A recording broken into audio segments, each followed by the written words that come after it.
মিরপুরের আলো ঝলমলে স্টেডিয়াম, গ্যালারিতে লাল সবুজের ঢেউ। আজ বাংলাদেশ বনাম ওয়েস্ট ইন্ডিজ, এক রোমাঞ্চকর ম্যাচ। সবাই চায় আজ জিতুক বাংলাদেশ। বাংলাদেশ প্রথমে ব্যাটিং করে। শুরুটা মোটেও ভালো ছিল না। সৌম্যর ব্যাট থেকে এলো কেবল কয়েকটা বাউন্ডারি, তারপর দ্রুত আউট। সাইফ শান্তরাও আজ যেন হারিয়ে গিয়েছিল। দলটা খুঁড়িয়ে খুঁড়িয়ে 50 ওভারে কোনো মতে একটা লড়াইযোগ্য রান তুলল।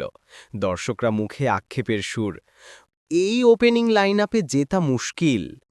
তারপর এলো ওয়েস্ট ইন্ডিজের ইনিংস। তারা খেলল সাবলীলভাবে।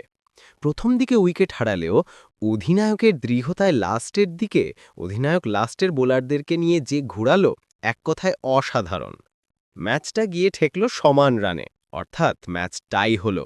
সবাই চিৎকার করে উঠল, সুপার ওভার! সুপার ওভার এটা বাংলাদেশের ক্রিকেট ইতিহাসে এই প্রথম। শুধু ওয়ানডেতে না, বাংলাদেশের 3 ফরম্যাট মিলিয়েই এই প্রথম সুপার ওভার।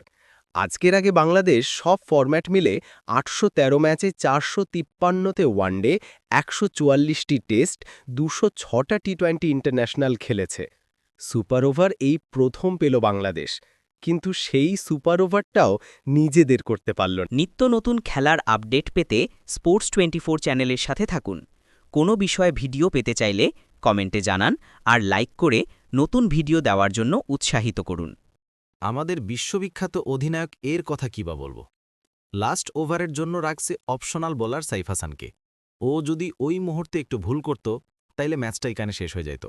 যাই হোক, ও ভালো বল করাতে সুপার ওভার পর্যন্ত নিয়ে গেছে।